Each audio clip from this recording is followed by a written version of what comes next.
rapid weight loss associated with GLP-1 medications such as Ozempic occurs for several reasons. Number one, patients lose fat, so there's less volume to keep the skin extended. They also lose muscle mass. And finally, the skin just can't keep up with the rapid changes, so the collagen production and tightening that is normally associated with skin contracture just can't keep up with the velocity of the weight loss. Ozempic face is a term that is used to describe patients' appearance after they've had a lot of rapid weight loss on Ozempic or other GLP-1s, and it's related to the loss of fat and subcutaneous tissue in the face and the sagging of the skin, creating a loose look and lots of wrinkles. When patients ask us what they can do to maintain their skin and appearance during a period of taking GLP-1s, we tell them, number one, that they should lose weight gradually and try not to exceed 1 to 2 pounds a week. They should maintain their muscle mass with strength training, and they do also have to maintain a good diet, make sure that they're nutritionally balanced and stay well hydrated.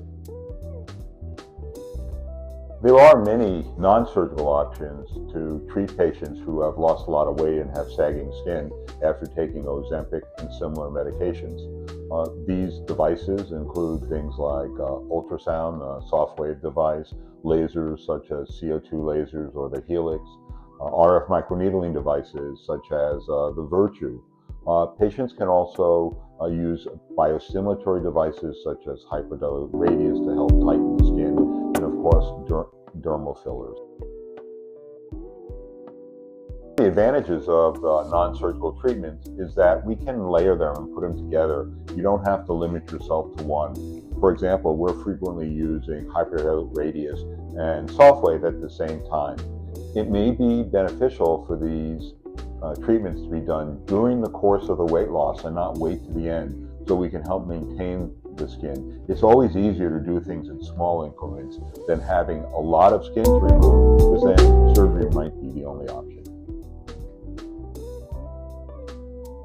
There are many non-invasive and minimally invasive treatment options to help restore lost volume and help with loose skin after taking GLP-1 medications.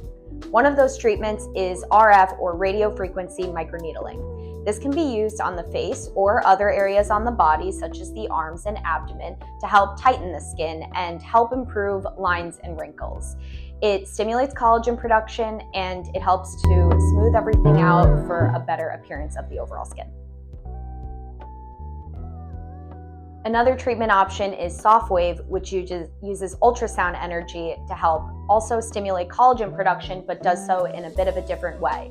So it stimulates collagen deep within the dermis, and this is a great treatment for many different body areas, including the face, neck, arms, and abdomen.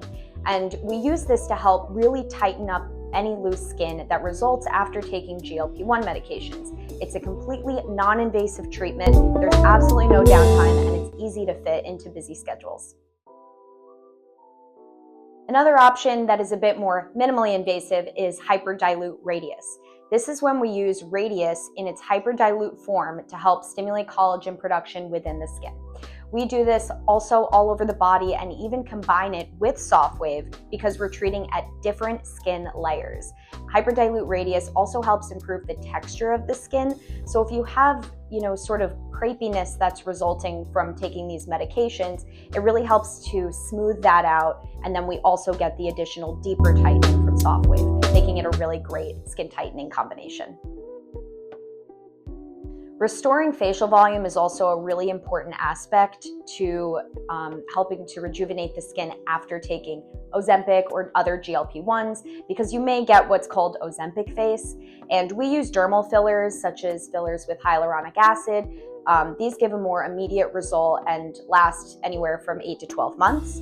Also, what we can do is take any residual fat that you have in the body and actually use it throughout the face. We use it in its form called microfat, and this can be used to replace any lost volume in the cheeks, around the mouth, the nose, and this results in a really long-term result and is a bit more natural using your own tissue.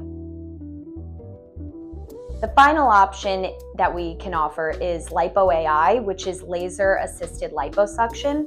And what this does is we use the lipo-AI fiber first to melt any sort of residual fat, and it also helps to tighten the skin from underneath.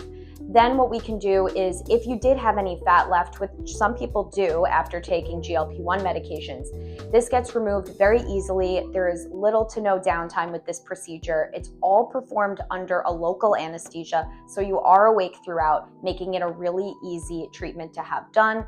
And this sort of just helps to further contour the body to how you want it to appear and help with any lax skin that's remaining after taking these medications. Often asked, do I have to wait until I've lost all my weight to do something? If you're talking about surgery, the answer is probably yes.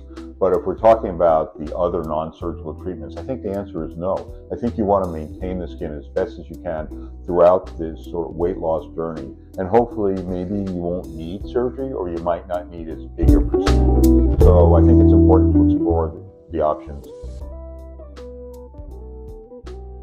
Everybody is different and everybody's skin reacts differently. So a 30-pound weight loss in one patient might create changes in the skin that you don't see in the other patient. And it's really related to their age, sun damage, their genetics, and how well they've just taken care of their skin over the years. Being on Ozempic or similar GLP-1 medications does not mean you don't have to go to the gym, does not mean you don't have to follow a healthy diet. Strength training is really important because people do lose muscle mass, and it's important to maintain that muscle mass. And also, taking the GLP-1 doesn't mean you shouldn't diet, because hopefully at some point you're going to be able to go off them and you want to maintain that weight. And the way you're going to do it is by going to the gym and following a good diet.